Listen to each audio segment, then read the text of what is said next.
আসসালামাইকুম।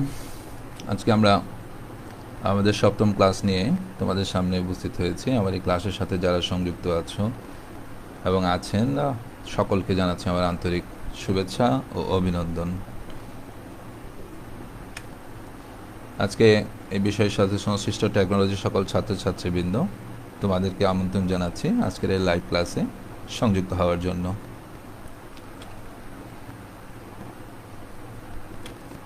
আজকে আমরা আমাদের সিলেবাসের যে অংশটুকু চপারের কিছু অংশ এবং সাইক্লো কনভার্টারের কিছু অংশ নিয়ে আলোচনা করব। আমরা সেই আলোচনার দিকে এগিয়ে যাচ্ছি। চলো আমরা একত্রে আলোচনা করে দেখি আজকে কি জানতে পারি। আমরা যে বিষয়টা নিয়ে আজকে আলোচনা করব, analyse the operation of two quadrant chopper, explain the operation of AC chopper. এটা হচ্ছে আমাদের 5 নম্বর চ্যাপ্টারের পড়া। এরপরে রয়েছে আমাদের 6 নম্বর চ্যাপ্টার, যে define cyclo converter, mention the types of cycloconverter, describe the operation of single phase to single phase, midpoint and bridge configuration type cycloconverter, analyze the operation of three phase to single phase circulating and non-circulating type cycloconverter, describe the operation of three phase cycloconverter. আজকে আমরা 6.4 এবং 6.5 নিয়ে খুব একটা বেশি আলোচনা করব না। 6.3 এর মধ্যে আমরা আজকে মোটামুটি সীমাবদ্ধ থাকব। তাহলে আমরা আসি চ্যাপ্টার 5-এর মধ্যে আমাদের কি কি রয়েছে। আমরা প্রথমে বলেছি যে টু কোয়াড্রেন্ট চপার, যেটাকে আরেকটা নাম দেওয়া হচ্ছে রিভার্সিবল চপার। এই চপারের মূল বিষয়বস্তু হচ্ছে দুটো মোডে এই চপারটি কাজ করে। প্রথম মোড হচ্ছে ফার্স্ট কোয়াড্রেন্ট, দ্বিতীয় মোড হচ্ছে সেকেন্ড কোয়াড্রেন্ট। এর অর্থ হচ্ছে প্রথম হচ্ছে মোটর ড্রাইভিং মোড, এরপরেটা হচ্ছে regenerative breaking mode. Motor driving mode বলা হচ্ছে এখানে লোড হিসেবে একটি মোটরকে ব্যবহার করা হয়েছে। আমি যদি সার্কিট ডেসক্রিপশনে যাই, একটা মোটরকে ব্যবহার করা হয়েছে, যে মোটরটা সেপারেটলি এক্সাইটেড একটি মোটর। আমরা এই মোটরের মধ্যে, এটা একটা ডিসি মোটর, আমি এই ডিসিটাকে ভ্যারিয়েবল ডিসি করে এই মোটরকে আমি নিয়ন্ত্রণ করব। আমার কাজটা হলো মোটরকে নিয়ন্ত্রণ করা। এখানে যে সার্কিটটা দেখতে পাচ্ছ, ঠিক তার একটা সিম্পল সার্কিট এখানে প্রদান করা হয়েছে, যেখানে চ্যানেল 1 হলো T1, চ্যানেল 2 হলো T3 এবং D2 হলো এই D2, এই D1 হলো এই D1। এই সার্কিটের পার্থক্য হচ্ছে এখানে একটা যে কমিউটেশন সার্কিট রয়েছে, এখানে কোনো কমিউটেশন সার্কিট দেখানো হয়নি। ঠিক আছে, তাইলে এই দুটো কোয়াড্রেন্টের মধ্যে ফার্স্ট কোয়াড্রেন্টটাকে বলা হচ্ছে যে স্টেপ ডাউন ড্রাইভিং মোডে কাজ করে, আর সেকেন্ড কোয়াড্রেন্ট স্টেপ আপ বা রিজেনারেটিভ ব্রেকিং মোডে কাজ করে। ঠিক আছে, কন্ডাকশনে অংশ নিচ্ছে কে কে? T1 এবং T3, D2 এবং D1। বাকি সার্কিট হচ্ছে তাদেরকে কমিউটেশন করার জন্য। C1, T2, L2, D3 এদেরকে ব্যবহার করা হয়েছে T1কে কমিউটেশন করার জন্য, C2, L4, D4, T4 এদের ব্যবহার করা হয়েছে T3কে কমিউটেশন করার জন্য। তাহলে আমরা এখন আসি যে কীভাবে সার্কিটটি কাজ করছে। আমরা যখন নির্ধারিত পোলারিটিতে সাপ্লাই প্রদান করব, সাপ্লাই প্রদান করে T1 ফরওয়ার্ড বায়াস পাবে, D2 রিভার্স বায়াস থাকবে। সো D2-র মধ্য দিয়ে কোনো কারেন্ট যাওয়ার কোনো সুযোগ নেই। T1 কারেন্ট যাবে যদি আমরা তাকে ট্রিগার করি। এই মুহূর্তে যদি আমি T1কে ট্রিগার করি, তাহলে এই নীল ডিরেকশনে কারেন্ট প্রবাহ শুরু হবে। এই কারেন্ট প্রবাহটা কোথায় যাবে? আমার এই আর্মেচারের মধ্য দিয়ে কারেন্টটা প্রবাহিত হয়ে মাইনাসে গিয়ে সার্কিট কমপ্লিট করবে। তাহলে মোটর ড্রাইভিং মোড, মোটর চলমান অবস্থায় থাকবে। এই মুহূর্তে যদি কিছুক্ষণ পরে T2কে আমি অন করে দিই, তাহলে ক্যাপাসিটরের চার্জিং ভোল্টেজের কারণে T2 ফরওয়ার্ড হবে এবং ক্যাপাসিটরের এই চার্জিং ভোল্টেজটি T1কে রিভার্স করে দেবে। রিভার্স করে দেওয়া মাত্র T1 অফ হয়ে যাবে। T1 অফ হওয়ার কিছুক্ষণ পরে ক্যাপাসিটর পূর্ণ চার্জ নিয়ে নিলে T2ও অফ হয়ে যাবে এবং T1 অফই থাকবে যতক্ষণ না তাকে আবার ট্রিগার করা হবে। এ সময় এই মোটরের সাথে সংযুক্ত যে এলডিটা রয়েছে, ইন্ডাক্টর রয়েছে, সেই এলডির মধ্যে যে ব্যাক ইএমএফটা তৈরি হবে, সেই ব্যাক ইএমএফের জন্য D1-এর মধ্য দিয়ে কারেন্ট প্রবাহ শুরু হবে, অর্থাৎ D1 সে সময় ফরওয়ার্ড পাবে।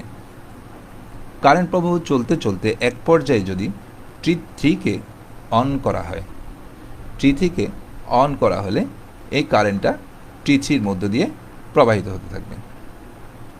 T3 মধ্যে কিছুক্ষণ কারেন্ট প্রবাহের পরে যদি আমরা T4কে অন করে দেই তাহলে T3 কিছুক্ষণের মধ্যেই ক্যাপাসিটরের ডিসচার্জিংয়ের কারণে বন্ধ হয়ে যাবে। T3 বন্ধ হওয়ার পরে যে এলডির যে সঞ্চিত চার্জ, সেই সঞ্চিত চার্জের জন্য D2 ফরওয়ার্ড বায়াস ভাবতে হবে। D2 ফরওয়ার্ড বায়াস পাওয়ায় এই যে রেড ডিরেকশনটা দেখা যাচ্ছে D2 এর জন্য এই কারেন্টটি D2 মধ্য দিয়ে আমার সোর্সের দিকে ফিরে যাবে, যেটাকে আমরা বলি রিজেনারেটিভ ফিডব্যাক। এই জন্যই বলা হচ্ছে যে এই সার্কিটের মধ্যে T1 যখন কাজ করবে তখন সে ড্রাইভিং মোডে কাজ করবে, আর T3 কাজ করার পরে যে কারেন্টটা D2-র মধ্যে দিয়ে আমার সোর্সের দিকে ফিরে যাবে, সেটার জন্য রিজেনারেটিভ ব্রেকিং মোডে আমার সার্কিটটি কাজ করবে। এই দুটো অপারেশনে আমরা দেখতে পাচ্ছি যে দুটি কোয়াড্রেন্টে চপারের মধ্যে কারেন্ট প্রবাহিত হচ্ছে। যখন ফার্স্ট কোয়াড্রেন্ট কাজ করেছে, ভোল্টেজের উপরের প্রান্ত যদি পজিটিভ থাকে, মোটরের উপরের প্রান্ত যদি ভোল্টেজ পজিটিভ থাকে, তাহলে কারেন্ট যে ডিরেকশনে গিয়েছিল তার উল্টো ডিরেকশনে যখন কারেন্ট প্রবাহ হয়েছে, অর্থাৎ ডায়োড D2-র মধ্য দিয়ে রিভার্স ডিরেকশনে, তখনও কিন্তু ভোল্টেজের পোলারিটি আমার আর্মেচারের উপরের দিকে পজিটিভই ছিল। তাই টু কোয়াড্রেন্ট চপারের মধ্যে একটি কাজ করছে মোটর ড্রাইভিং মোডে স্টেপ ডাউনে, আরেকটা হচ্ছে স্টেপ আপে রিজেনারেটিভ ব্রেকিং মোডে আমার এই সার্কিটটি কাজ করছে। তাহলে আমরা পরিষ্কারভাবে বুঝতে পারছি যে T1 এবং T3 দুটো কাজ করেছে, D1 এবং D2 এ দুটো ডায়োড কাজ করেছে। T1 যখন চালু ছিল তখন সে মোটরিং ড্রাইভ মোডে কাজ করেছে, মোটর ড্রাইভিং মোডে কাজ করেছে, আর যখন T3 কাজ করেছে এবং বন্ধ হয়েছে, এরপরে যে কারেন্টটা প্রবাহিত হয়েছে সেটা হচ্ছে মোটর ড্রাইভিং মোডের উল্টো দিকে, যেটাকে আমরা বলছি রিজেনারেটিভ ফিডব্যাক বা রিজেনারেটিভ ব্রেকিং সিস্টেম। আমরা দেখি লিটারেচারে আমরা কি লিখেছি। যে বর্ণনাটা তোমাদেরকে দিয়েছি পুরো বর্ণনাটা এখানে লেখা আছে। Motoring mode, regenerative breaking mode, এই দুটো মোডে কাজ করে এবং প্রত্যেকটা পর্যায়ে কোন এসসিআরকে ট্রিগার করলে কি কাজটা সম্পাদিত হবে পুরো বর্ণনা এখানে লেখা আছে। এবং লাস্টে লেখা আছে যে SCR3 D2-র মধ্য দিয়ে রিভার্স প্রবাহ হলেও সেপারেটলি এক্সাইটেড ডিসি মোটরে রিজেনারেটিভ ব্রেকিং সিস্টেম কাজ করে এবং মোটরটি রিজেনারেটিভ ব্রেকিং তৈরি করে। এখানে কারেন্ট প্রবাহের দিক পরিবর্তন হলেও লোড ভোল্টেজ পোলারিটি অপরিবর্তিত থাকে, যা টু কোয়াড্রেন্টে দেখানো হয়েছে। তাহলে আমরা টু কোয়াড্রেন্ট চপার বা রিভার্সিবল চপারের কার্যপ্রণালী এখানে শেষ করলাম। এখন আমরা চলে যাচ্ছি এসি চপারে। এসি চপার, আমরা এতদিন চপার বলে আসছিলাম যে ডিসিকে আমরা পালস আকারে ডিসিতে পরিণত করেছি বা ভেরিয়েবল ডিসিতে পরিণত করেছি। ঠিক তেমনিভাবে কিন্তু আমরা এসিকেও ভেরিয়েবল এসিতে পরিণত করতে পারি। তাই আমরা বলছি যে এসি চপার হলো একটি লো পাওয়ার ইলেকট্রনিক ট্রান্সফরমার বা এসি ভোল্টেজ রেগুলেটর, যেখানে থাইরিস্টার বা এসসিআর-এর টার্ন অন এবং টার্ন অফ টাইম হ্রাস বৃদ্ধি করে সার্কিটের ইনপুটে প্রদত্ত এসি ভোল্টেজের জন্য আউটপুট এসি ভোল্টেজের আরএমএস মানের পরিবর্তন করা যায়। সেটা কিভাবে করা সম্ভব? আমরা প্রথম বলেছি লো পাওয়ার ইলেকট্রনিক ট্রান্সফরমার। আমরা জানি ট্রান্সফরমারের কাজ হচ্ছে এক সার্কিটের ভোল্টেজকে পরিবর্তিত আকারে অন্য সার্কিটে প্রদান করা। আবার বলছি যে এসি ভোল্টেজ রেগুলেটর, তাইলে আমরা এসি চপারকে দুটো নামেও অভিহিত করতে পারি, কারণ এর মাধ্যমে আমরা আউটপুট লোডে পরিবর্তন আকারে ভোল্টেজকে প্রদান করতে পারবো। কিভাবে পারবো এখন আমরা সেটাই দেখব। এই যে সার্কিটটা দেখতে পাচ্ছি এটাই হচ্ছে এসি চপার সার্কিট। এই সার্কিটের মধ্যে মূল কারেন্ট প্রবাহের কাজ করছে T1 এবং T2, আর C1, D1, R1 এবং T3 একত্রিতভাবে কাজ করছে এই T1 এর কমিউটেশন বা অফ করার জন্য। অপরদিকে C2, D2, R2 এবং T4 কাজ করবে T2 যখন অন করব তখন T2-কে কমিউটেশন করার জন্য বা অফ করার জন্য। তাহলে মূল কারেন্ট প্রবাহের কাজটা করছে T1 এবং T2। এই T1 এবং T2 যখন ফরওয়ার্ড পাবে তখন আমাদের ট্রিগারিং পালসের উপর ভিত্তি করে আউটপুটে নির্ধারিত মানের এসি ভোল্টেজকে সে যেতে দেবে। তাহলে আসি কিভাবে কাজটা সে করছে। যখন আমরা পজিটিভ হাফ সাইকেল দেব তার আগে আমি একটু চিন্তা করে দেখি, পজিটিভের আগে যদি নেগেটিভ হাফ সাইকেল কল্পনা করি তাহলে এই C1 ক্যাপাসিটরের জন্য D1 ডায়োডটি ফরওয়ার্ড হবে। তখন C1 এর মধ্য দিয়ে কারেন্ট প্রবাহিত হয় C1 এর উপরের প্রান্ত নেগেটিভ এবং নিচের প্রান্ত পজিটিভ ভোল্টেজের চার্জ ধারণ করবে। ঠিক আছে। অপরদিকে পজিটিভ হাফ সাইকেলের সময় আবার C2 উপরের দিকে পজিটিভ এবং নিচের দিকে নেগেটিভ চার্জ ধারণ করবে, কারণ পজিটিভ হাফ সাইকেলে D2 ফরওয়ার্ড হবে।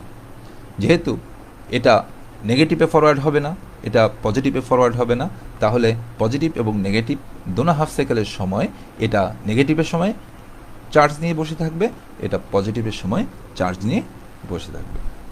এখন আমি যদি T1কে ফরওয়ার্ড বায়াস প্রদান করি এবং সে ফরওয়ার্ড আছে কিভাবে, যখন এ প্রান্ত বি প্রান্তের তুলনায় পজিটিভ হবে তখন এই T1-এর অ্যানোড পজিটিভ হবে। ওই অবস্থায় যদি আমি এটাকে ট্রিগার করি IG1, এই T1 সময় পরে যদি আমি এটাকে ট্রিগার করি বা আলফা ফায়ারিং অ্যাঙ্গেলে যদি এটাকে ট্রিগার করা হয়, সাথে সাথে এটা অন কন্ডিশনে চলে যাবে। অন কন্ডিশনে গেলে যে সবুজ ডিরেকশনটা আমরা দেখেছি, সেই সবুজ ডিরেকশনে কারেন্ট, লোড কারেন্ট IT1 প্রবাহ শুরু হবে। IT1 প্রবাহ শুরু হলে আমি আউটপুট থেকে এই এসি সিগন্যালের জন্য কি পাবো, একটি এসি সিগন্যাল পাবো। এই যে এখানেও যদি আমরা দেখি, একটি এসি সিগন্যাল পেলাম। এসি সিগন্যাল পেয়ে এখানে শেষ হয়ে গেল। সে কি নিজে নিজে শেষ হলো না, তাকে শেষ করানো হয়েছে কিভাবে, যখন এই আলফা প্লাস বিটা অ্যাঙ্গেলে পৌঁছলো ঠিক তখনই যদি T3কে ট্রিগার করে দেওয়া হয়, তাহলে T3 অন কন্ডিশনে যাবে, কারণ এই ক্যাপাসিটর ভোল্টেজ T3কে ফরওয়ার্ড করে রেখেছে। সাথে সাথে এই ক্যাপাসিটরের চার্জ ভোল্টেজটি T3 মাধ্যমে T1-এর মধ্য দিয়ে ডিসচার্জ হতে শুরু করবে। T1 যেহেতু কন্ডাকশন অবস্থায় আছে, সো এখানে কোনো রেজিস্ট্যান্স নেই, সে ফ্রি পাথ, একদম খোলা পথে কারেন্ট অপোজিট ডিরেকশনে প্রবাহ শুরু করে দেবে। কিন্তু এই ক্যাপাসিটরের চার্জ ভোল্টেজের জন্য প্রবাহিত কারেন্টের মান আর সোর্সের জন্য T1-এর মধ্য দিয়ে প্রবাহিত কারেন্টের মানের মধ্যে ক্যাপাসিটরের জন্য প্রবাহিত কারেন্টের মানের পরিমাণ বেশি হবে, যার ফলে সাথে সাথে লোড কারেন্ট বন্ধ হয়ে যাবে এবং ওই অবস্থায় আউটপুটে কোনো কারেন্ট পাওয়া যাবে না। ঠিক আছে, যতক্ষণ পর্যন্ত না আমরা T2কে ট্রিগার করব ততক্ষণ কোনো কারেন্ট যাবে না।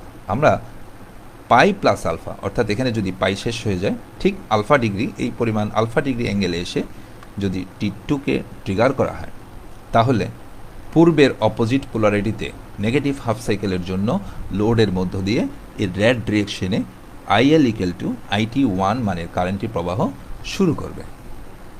ঠিক আছে, শুরু করার কারণে এখানে এই T2-র অপারেশনের জন্য একটি নেগেটিভ হাফ সাইকেল পাওয়া যাবে। ঠিক পূর্বের ন্যায় যখন আলফা প্লাস বিটা, অর্থাৎ আলফা প্লাস এই বিটা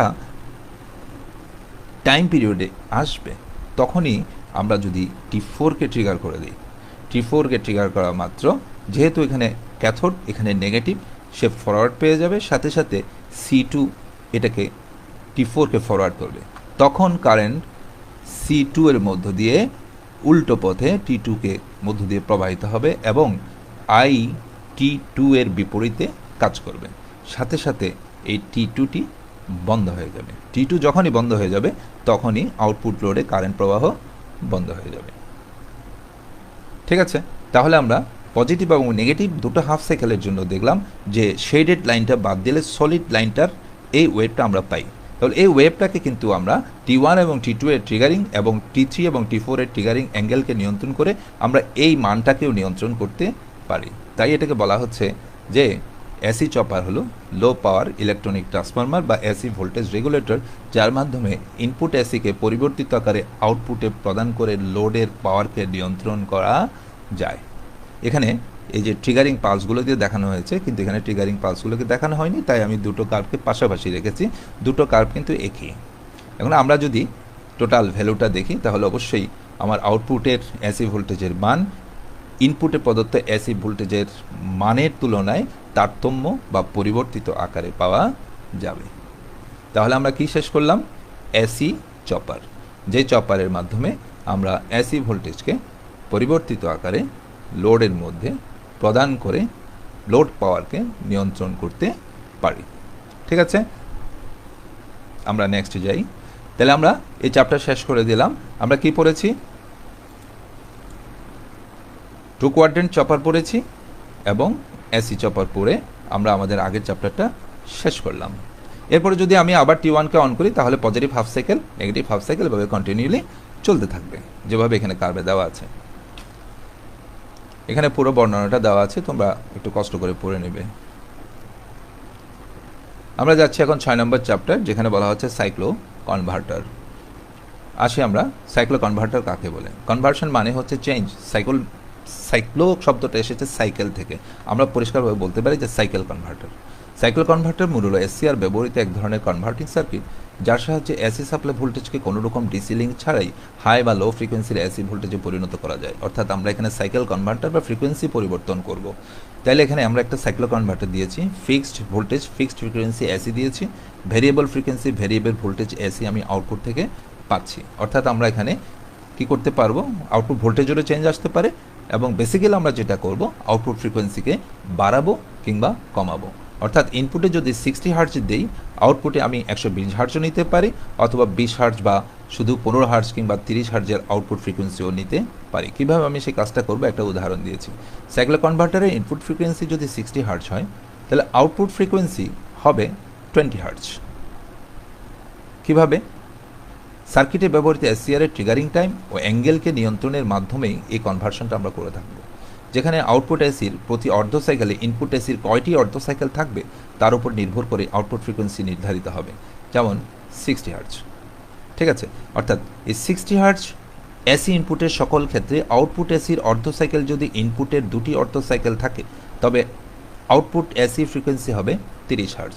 অনুরূপভাবে যদি 3টি অর্ধ সাইকেল থাকে তাহলে হবে 20 হার্জ, 4টি অর্ধ সাইকেল থাকলে হবে 15 হার্জ। এখানে একটা চিত্র দেওয়া আছে, এই চিত্রের মধ্যে দেখা যাচ্ছে এই যে বড় কার্ভটা দেখতে পাচ্ছি, সাইন ওয়েভটা, এটা হচ্ছে আউটপুট ভোল্টেজ, ঠিক আছে। এই আউটপুট ফ্রিকোয়েন্সি, এখানে কার্ভ হচ্ছে, সাইকেল হচ্ছে কয়টা? একটা।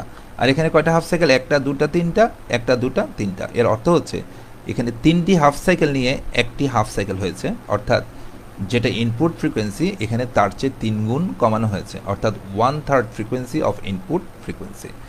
তার মানে হচ্ছে আমার যদি এই সিগন্যালগুলোর ফ্রিকোয়েন্সি 60 হার্জ হয়, তাহলে তার 3 ভাগ হবে 20 হার্জ। অর্থাৎ এখানে নতুন যে ফ্রিকোয়েন্সিটা আমরা পেয়েছি এর ফ্রিকোয়েন্সি হবে 20 হার্জ। এখানে যে উল্লেখটা করা আছে 20 হার্জ। যদি এখানে এরকম 4টা হাফ সাইকেল থাকতো তাহলে হতো 1/4, অর্থাৎ 15 হার্জ, মানে 4 15 60। আমরা কি বুঝতে পেরেছি যে সাইকেল কনভার্টার বা সাইক্লো কনভার্টার কীভাবে কাজ করে? অর্থাৎ ইনপুট ফ্রিকোয়েন্সির থেকে আমরা যতগুলো পজিটিভ হাফ সাইকেলকে একটা সাইকেলে রূপান্তর করব, সেটা হচ্ছে তার ডিডাকশন বা কমে যাওয়া। অর্থাৎ 60 হার্জ থেকে যদি আমরা 3টা সাইকেল নিয়ে আসি তাহলে 1/3 হয়ে যাবে, যদি 4টা সাইকেল নিয়ে আসি তাহলে 1/4 হয়ে যাবে। 3টা সাইকেল আনলে 1/3 হলো 20 হার্জ, ঠিক আছে। আমরা এখন সামনের দিকে যাই। সাইক্লো কনভার্টারকে আমরা বিভিন্ন ভাগে ভাগ করতে পারি, সিঙ্গেল ফেজ, 3 ফেজ। কনফিগারেশন বা গঠন অনুযায়ী সিঙ্গেল ফেজ সাইক্লো কনভার্টারকে দুভাগে ভাগ করতে পারি। একটা হচ্ছে মিড পয়েন্ট কনফিগারেশন, আর একটা হচ্ছে ব্রিজ কনফিগারেশন। মিড পয়েন্টকে আমরা সেন্টার পয়েন্টে বলতে পারি। আবার 3 ফেজ সাইক্লো কনভার্টার দু প্রকার, একটা হচ্ছে সার্কুলেটিং কারেন্ট টাইপ, আর একটা হচ্ছে সার্কুলেটিং কারেন্ট ফ্রি বা নন সার্কুলেটিং টাইপ। তাহলে আমরা সাইক্লো কনভার্টার কাকে বলে, সাইক্লো কনভার্টার কত প্রকার বা প্রকারভেদ, এবং কীভাবে আমরা তাকে প্রকারভেদ করতে পারি বা বিভাজন করতে পারি, ক্লাসিফিকেশন করতে পারি, সেই বিষয়টা দেখলাম। প্রশ্নের মধ্যে কিন্তু কনফিগারেশন অনুযায়ী কয় প্রকার, 3 ফেজ সাইক্লো কনভার্টার কয় প্রকার, প্রধানত কয় প্রকার, এভাবে কোয়েশ্চেন আসতে পারে। সো আমাদেরকে একটু ভেঙে ভেঙে তারপরে পড়তে হবে। এরপরে আমরা চলে যাচ্ছি কোথায়, mid point cycloconverter. Mid point সাইক্লো কনভার্টারের অন্যতম শর্ত হচ্ছে একটা সেন্টার টেপ ট্রান্সফরমার লাগবে। এই সেন্টার টেপ ট্রান্সফরমার দিয়ে আমরা যেভাবে রেকটিফায়ার তৈরি করেছি, এখানেও ঠিক সেভাবেই আমরা এটাকে সংযোগ করেছি, কন্ট্রোল রেকটিফায়ার। কিন্তু এখানে কন্ট্রোল রেকটিফায়ার দুটো অংশ রয়েছে, একটা হচ্ছে পজিটিভ অংশ আর একটা হচ্ছে নেগেটিভ অংশ। একটাকে অর্থাৎ TP1 এবং TP2 মিলে হচ্ছে পজিটিভ কনভার্টার, আর TN1 এবং TN2 মিলে হচ্ছে নেগেটিভ কনভার্টার। অর্থাৎ এখানে যখন আমরা ইনপুট এসি দেব, এসির পজিটিভ এবং নেগেটিভ হাফ সাইকেলগুলোকে পজিটিভ দিকে নিয়ে যাবে TP1 এবং TP2, আর TN1 এবং TN2 যখন কাজ করবে তখন এসি ইনপুটের জন্য পজিটিভ নেগেটিভ উভয় হাফ সাইকেলের ক্ষেত্রে আমি নেগেটিভ দিকে হাফ সাইকেল জেনারেট করতে পারবো। এই জন্য এটাকে বলা হচ্ছে পজিটিভ কনভার্টার, এটাকে বলা হচ্ছে নেগেটিভ কনভার্টার। এখন আসি কিভাবে এটা কাজ করে। যদি আমরা এখানে এই পূর্ণ সাইকেলটাকে হিসাব করি, এটা পজিটিভ, এটা নেগেটিভ, এটা পজিটিভ, এটা নেগেটিভ। আমরা যদি পরপর 3টি হাফ সাইকেল, একটি পজিটিভ, একটি নেগেটিভ, একটি পজিটিভ, এই 3টি হাফ সাইকেলের জন্য আমরা যদি পজিটিভ পালস তৈরি করি, আবার পরবর্তী 3টি হাফ সাইকেলের জন্য যদি নেগেটিভ পালস তৈরি করি, তাহলে আমরা ইনপুট ফ্রিকোয়েন্সি 60 হার্জ হলে তার 1/3 ফ্রিকোয়েন্সি 20 হার্জের ফ্রিকোয়েন্সি আউটপুটে তৈরি করতে পারব। কিভাবে? এখানে স্পষ্টত দেখা যাচ্ছে TP1, TP2, TP1, অর্থাৎ আমরা প্রথমে শুধুমাত্র TP1কে কার্যকরী করব। কাকে কার্যকরী করব? TP1কে, এরপর TP2কে, তারপর আবার TP1কে। যদি আমরা TP1 এবং TP2কে পর্যায়ক্রমে কাজ করাতে থাকি, তাহলে আমি সবসময় পজিটিভ থেকে আমার হাফ সাইকেলগুলো পাবো। সো পজিটিভ হাফ সাইকেলের সময় যখন TP1 পজিটিভ, তখন কারেন্ট IP1 প্রবাহিত হচ্ছে, ঠিক আছে, এবং লোডের মধ্য দিয়ে এক্স থেকে ওয়াই এর দিকে যাচ্ছে। আবার যখন নেগেটিভ হাফ সাইকেলের সময় এ প্রান্ত নেগেটিভ, বি প্রান্ত পজিটিভ, তখন TP2 কাজ করছে এবং TP2-র জন্য IP2 কারেন্ট প্রবাহ হয়ে লোডের দিকে পূর্বের একই দিকে যাচ্ছে, ফলে পরপর দুটি পজিটিভ হাফ সাইকেল আমরা পাচ্ছি। এরপরে যখন আবার TP1কে ট্রিগার করা হবে পজিটিভ হাফ সাইকেলের সময়, তখন TP1 পজিটিভ হবে, ফরওয়ার্ড হলে আবার IP1 কারেন্ট প্রবাহ হবে এবং সেটাও লোডের দিকে পূর্বের একই দিকে প্রবাহিত হয়। পরপর 3টি পজিটিভ নেগেটিভ পজিটিভ হাফ সাইকেলের জন্য 3টি পজিটিভ হাফ সাইকেল পাওয়া যাবে। এরপরে পরবর্তী পজিটিভ হাফ সাইকেলের সময় নেগেটিভ হাফ সাইকেলের সময় আমরা TP1 বা TP2কে ট্রিগার না করে, এরপর নেগেটিভ হাফ সাইকেলে যখন এ প্রান্ত নেগেটিভ এবং বি প্রান্ত পজিটিভ হবে, তখন TN1কে ট্রিগার করা হবে। TN1কে ট্রিগার করা হলো, তখন TN1-এ যখন কারেন্ট যায়, সেই কারেন্টটা যাবে কোন দিকে? সি প্রান্ত দিকে কারেন্ট প্রবাহিত হয়ে T1-এর মধ্য দিয়ে গিয়ে এ প্রান্তে শেষ হবে। সেক্ষেত্রে লোডে কারেন্ট যাবে ওয়াই থেকে এক্সের দিকে। এর পরবর্তী পজিটিভ হাফ সাইকেলের সময় আবার TN2-কে যখন আমরা ট্রিগার করব, তখন এই প্রান্ত নেগেটিভ হবে, এই প্রান্ত পজিটিভ হবে। সেক্ষেত্রেও কারেন্ট যাবে T1-এর মধ্য দিয়ে ওয়াই থেকে এক্সের দিকে, যার ফলে একটি নেগেটিভ হাফ সাইকেল পাওয়া যাবে। পরে যখন আরেকটি positive half cycle negative half cycle আসবে, তখন আবার কি হবে? ওই নেগেটিভ হাফ সাইকেলের সময় এই প্রান্ত নেগেটিভ হবে, এই প্রান্ত পজিটিভ হবে, তখন আবার T1 ফরওয়ার্ড হবে এবং T1কে ট্রিগার করা হলে কারেন্ট সি থেকে প্রবাহ শুরু হয়ে ওয়াই থেকে এক্স হয়ে T1-এর মধ্যে প্রবাহিত হবে। ফলে দেখা যাচ্ছে প্রথম 3টি পজিটিভ নেগেটিভ হাফ সাইকেলের জন্য 3টি পজিটিভ হাফ সাইকেল এবং পরের নেগেটিভ পজিটিভ এবং নেগেটিভ হাফ সাইকেলের জন্য 3টি নেগেটিভ হাফ সাইকেল পাওয়া যাবে।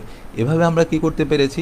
টাইমিংকে নিয়ন্ত্রণ করে 60 হার্টজের ফ্রিকোয়েন্সিকে 20 হার্টজের ফ্রিকোয়েন্সিতে কনভার্ট করতে পেরেছি।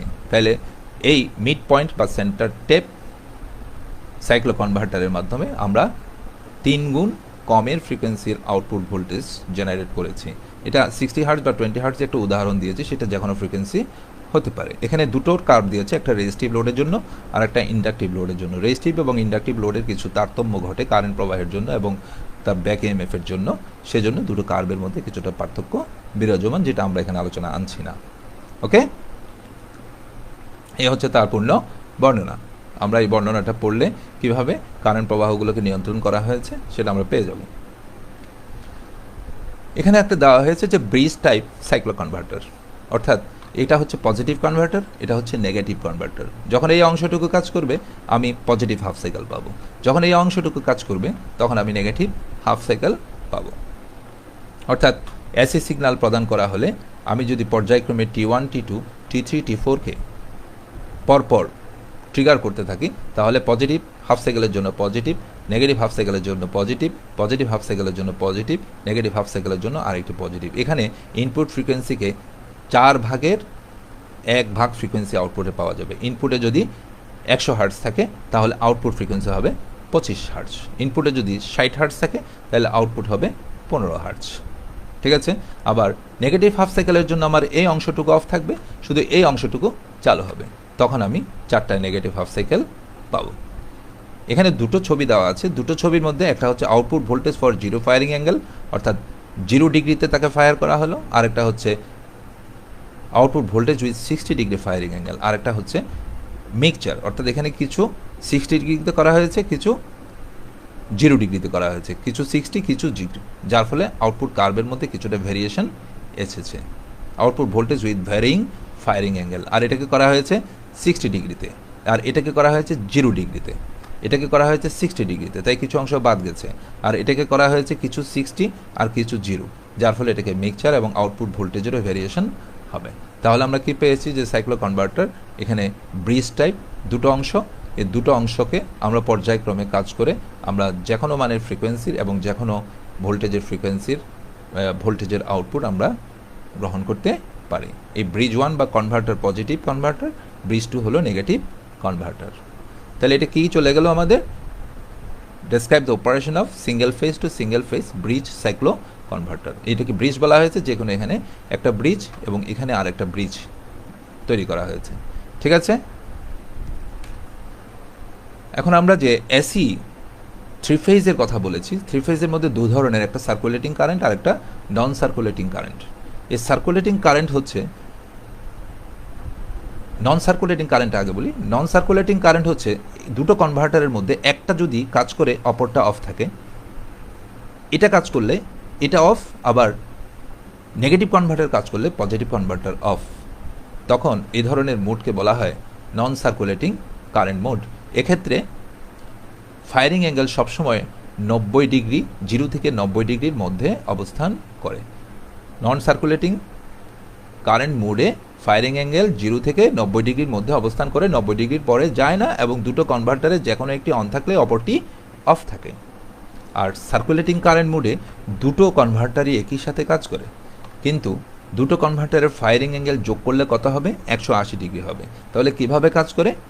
একটি যদি কনভার্টার বা রেকটিফায়ার হিসেবে কাজ করে, কন্ট্রোল রেকটিফায়ার, অপর অংশটি ইনভার্টার হিসেবে কাজ করে। আমরা আগে জেনেছি যে যদি 90 ডিগ্রির নিচে কাজ করে তাহলে তাকে বলা হয় রেকটিফায়ার, যদি 90 ডিগ্রির উপরে 180 ডিগ্রির ভিতরে কোনো অ্যাঙ্গেলে কাজ করে তাহলে সেটাকে বলা হয় ইনভার্টার।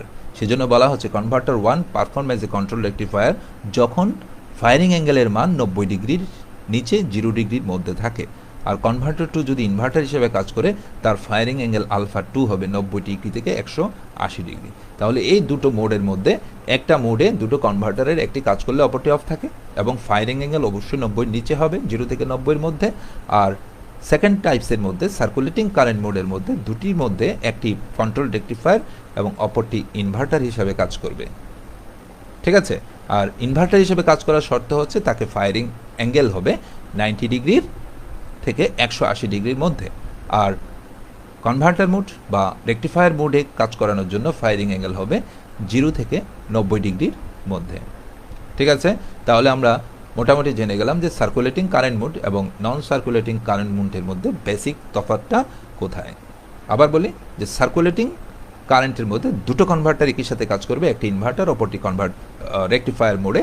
আর নন সার্কুলেটিং কারেন্টের মধ্যে দুটোর মধ্যে যে কোনো একটি কাজ করবে, অপরটি অফ থাকবে, এবং অবশ্যই ফায়ারিং অ্যাঙ্গেল হবে 90 ডিগ্রি থেকে 0-র মধ্যে। 90 ডিগ্রির উপরে কখনো ফায়ারিং অ্যাঙ্গেল যাবে না। এই হচ্ছে আমাদের থ্রি ফেজ চপারের দুটো শর্ত। এখন আসি, আমরা একটা সাইক্লো কনভার্টার, থ্রি ফেজ সাইক্লো কনভার্টারের চিত্র দিয়েছি। এটা হচ্ছে হাফ ওয়েভ আর এটা হচ্ছে ব্রিজ টাইপ। এটা দিয়ে আজকে আমরা আমাদের সিলেবাসটা শেষ করব। আমরা জাস্ট দেখার জন্য দুটো চিত্র এখানে এনেছি যে, আর এটাকে বলা হচ্ছে ইন্টার গ্রুপ রিঅ্যাক্টর। যদি সার্কুলেটিং কারেন্ট টাইপস বা মোডে কাজ করে তাহলে অবশ্যই একটা ইন্টার গ্রুপ রিঅ্যাক্টর থাকবে, আর যদি সার্কুলেটিং কারেন্ট মোডের বাইরে ব্লকিং মোড কিংবা নন সার্কুলেটিং কারেন্ট মোডে কাজ করে তাহলে এখানে কোনো ইন্টার গ্রুপ রিঅ্যাক্টরের প্রয়োজন নেই। এ দুটো, একটা হচ্ছে ফুল ওয়েভের জন্য, একটা হচ্ছে হাফ ওয়েভের জন্য। আমরা চেষ্টা করব আগামী ক্লাসে টাইমিং ডায়াগ্রাম সহ পড়ার। ঠিক আছে, আমরা এখন সামনের দিকে যাই। আমার লেকচার আজকের জন্য এখানে আমি শেষ করলাম, আমার সময়ও প্রায় শেষ হয়ে এসেছে। কোয়েশ্চেন তোমরা টাইমলাইনে করবে, আমি চেষ্টা করব দেখার জন্য।